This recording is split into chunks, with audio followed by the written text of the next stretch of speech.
अस्सलाम वालेकुम, कैसे हैं आप सब। उम्मीद कि आप सब खैरियत से होंगे। आज मैं आपके साथ बहुत ही रिफ़्रेशिंग, यूनिक, समर स्पेशल जामुन मजीतो की रेसिपी शेयर करूंगी जो बनाना बहुत ही आसान है। आप इसे बनाकर मेहमानों के आगे सर्व भी कर सकते हैं। इसके लिए तकरीबन मैंने 1 पाव जामुन लिए थे, जिसे मैंने अच्छी तरह से वॉश कर लिया। उसके बाद इस तरह मैंने इसकी गुठली जो है सेपरेट कर दी है। बड़ी ही आसानी से देखें सेपरेट हो गई है छुरी की मदद से। आपने भी इसी तरह सेपरेट कर लेनी है। सब गुठलियों को देखो मैंने अलग कर लिया है और जामुन को अलग कर दिया है। बाकी मैंने एक गट्ठी पुदीने की ली थी, जिसके मैंने पत्तों को तोड़ लिया था और इसे अच्छी तरह से वॉश कर लिया था। 5 से नींबू का रस लिया था। अब इन तमाम चीज़ों को हम एक जग में डालेंगे।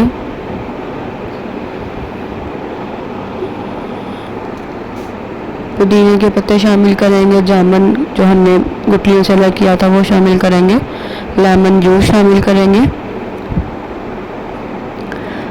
आधा चम्मच काला नमक शामिल करेंगे। आप वाइट नमक भी यूज़ कर सकते हैं। 4 चम्मच चीनी के शामिल करेंगे और इसे अच्छी तरह से ब्लेंड कर लेंगे। इसकी एक प्यूरी सी बना लेंगे।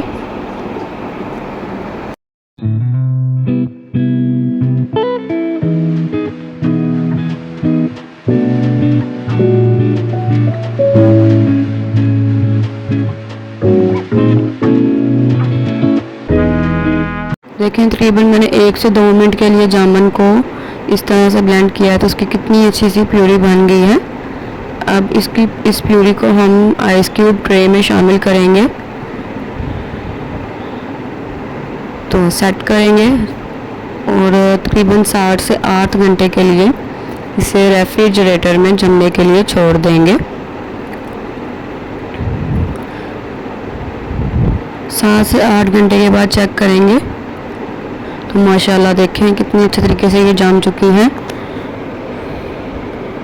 देखिए कितना परफेक्ट साइज़ है क्यूब का।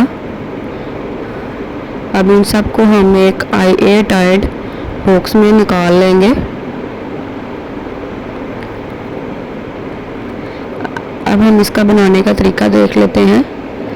3 से 4 आपने क्यूब्स जो हैं वो डालनी है एक ग्लास में, या अपने टेस्ट के अकॉर्डिंग। बाकी आपने इसे बंद करके इसे लंबे अरसे के लिए फ्रिज में दोबारा इसे रख दें, जिससे आप इसे दोबारा भी यूज़ कर सकते हैं जब आपका दिल चाहे। अब हम इसमें वाइट सोडा शामिल करेंगे।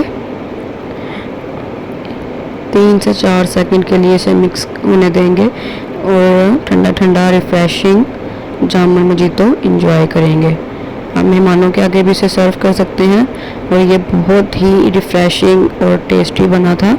आप भी ज़रूर ट्राई कीजिएगा और कमेंट सेक्शन में अपना फ़ीडबैक ज़रूर दीजिएगा। मिलते हैं नेक्स्ट वीडियो में। अल्लाह हाफिज़।